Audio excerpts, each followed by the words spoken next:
Rihanna can buy a whole bunch of diamonds nowadays because she recently just became a billionaire.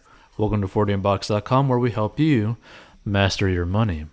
So Rihanna enters the Billionaires Club, but it's not her music that got her there according to this article. So Rihanna has entered the Billionaires Club. According to Forbes, the 33-year-old is now worth a whopping $1.7 billion, making her the wealthiest female musician and second only to Oprah Winfrey as the richest female entertainer. Although many know Rihanna for her music, from hit singles Umbrella and Where Have You Been to We Found Love and Work, she actually achieved the bulk of her income through her fashion and beauty brands. Fenty Beauty, which launched in 2017, has contributed the most to this singer's wealth, an estimated $1.4 billion, Forbes said. The cosmetics company gained instant fame for its inclusivity of all skin tones, generating more than $550 million in annual revenue in its first calendar year, which means basically within 12 months, it made $550 million in sales. That is insane, okay? Those are insane numbers. But that goes to show you like the importance of having some sort of brand, because it kind of goes to show you like, okay, if she's able to pull these numbers, right? How much can a brand backed by Justin Bieber make, right? What kind of money can a brand that is backed by Drake make, right? So at the time, Fenty Beauty was one of the first and most notable brands to introduce a variety of foundation shades and was especially popular among women of color. The brand currently sold online and at Sephora locations nationwide, is a 50-50 joint venture between Rihanna and fashion powerhouse LVMH, or LVMUY, the conglomerate behind luxury brands like Christian Dior and Louis Vuitton. In recent years, there's been an explosion of celebrity beauty brands with Kim Kardashian, Kylie Jenner, Jessica Alba, and Lady Gaga all putting their names behind big makeup and skincare lines. However, Rihanna is the most successful among the A-list pack according to Forbes. So besides Fenty Beauty, Rihanna also heads a successful fashion and lingerie company, Savage x Fenty. Launched in 2018, the brand recently raised $115 million in funding, bringing its valuation to over $1 billion, and Rihanna maintains a 30% ownership stake, Forbes estimates. And the single success speaks to the larger story of female entrepreneurs, especially within Hollywood. And on Monday, Oscar-winning actress Reese Witherspoon reached an agreement to sell her production house, Hello Sunshine, to a Blackstone-backed media company, which we actually covered as well. And the New York Times said the deal valued Hello Sunshine at roughly $900 million. Meanwhile, Kim Kardashian was crowned a billionaire in April. So Forbes listed the reality star in its annual World's Billionaire List report, citing her lucrative business, KKW Beauty and loungewear company Skims, as catalyst for her billionaire status, in addition to extra cash from her reality series Keeping Up with the Kardashians in endorsement deals. So this article was written by Alexandria from Yahoo Finance, right? So props to her for writing the article. And also her name's like Alexandra Khanna.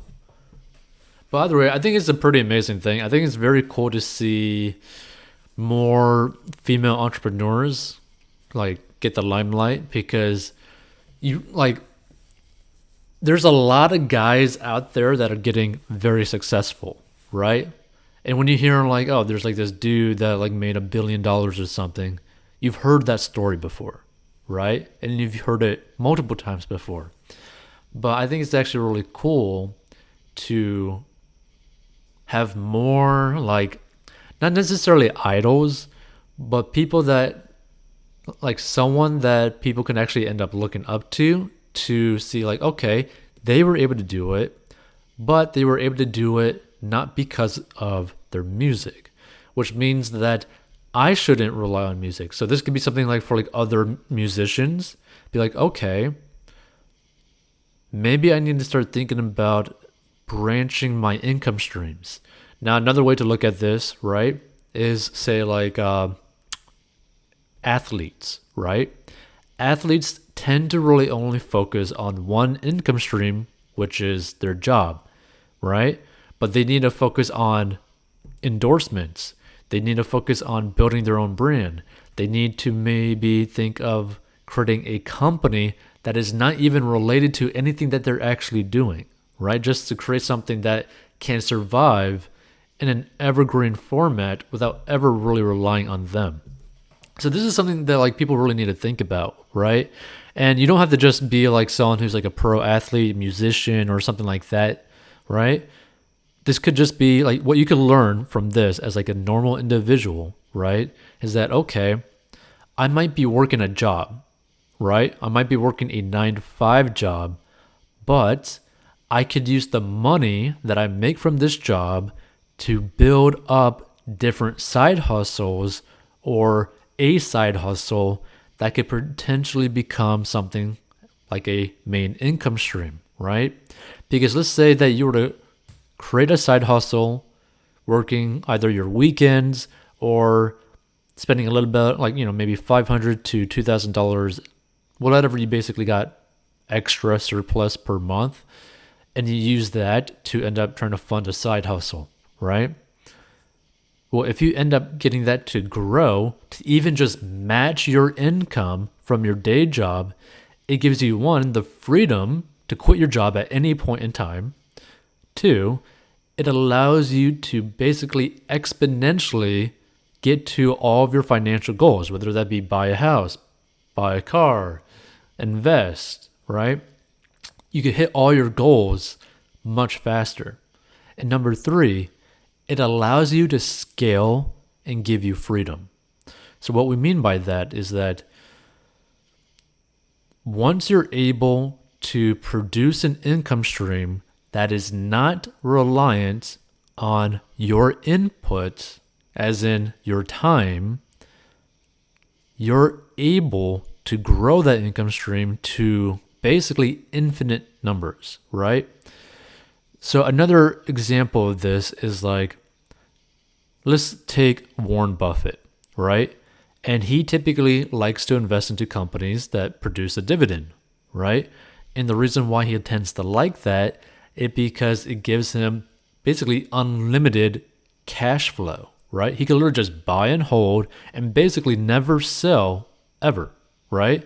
So you could pretty much put all of your money into a stock that pays a massive dividend, and then you use all the money that is produced from that dividend to go buy more and more stuff, which just exponentially grows it. It compounds the interest, right? It's compounding interest. It compounds the money that you end up having. This is why you end up having people who have a lot of money start putting their money into investments that end up basically doubling every 7 to 10 years. And you might not think that's a lot, but as long as you keep funneling money into it, it scales to enormous levels. This is how people are able to generate generational wealth, by thinking of money in this type of way and also getting your finances into a situation that you can go after opportunities like this. Because, for example, if her finances were trash, there's no way that she could have done any sort of deal like this where she could end up creating basically a beauty brand, right? Like, she would not be able to do that if her finances are crap, right? That's why if you need help with mastering your money, go check out 14box.com to learn the secret to mastering your money, or go down below, right? Because here's the thing.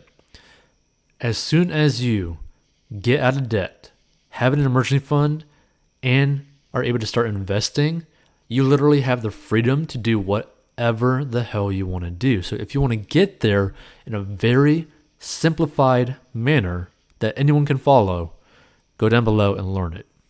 and we'll see you in future episodes. But either way, I think this is an amazing thing, and I think a lot of people can actually learn from this. Just like think a little bit more outside the box, but also think in evergreen terms. Like, okay, can I build something that, let's say, if I can never work again, can I still produce income? And a lot of people do not think about that.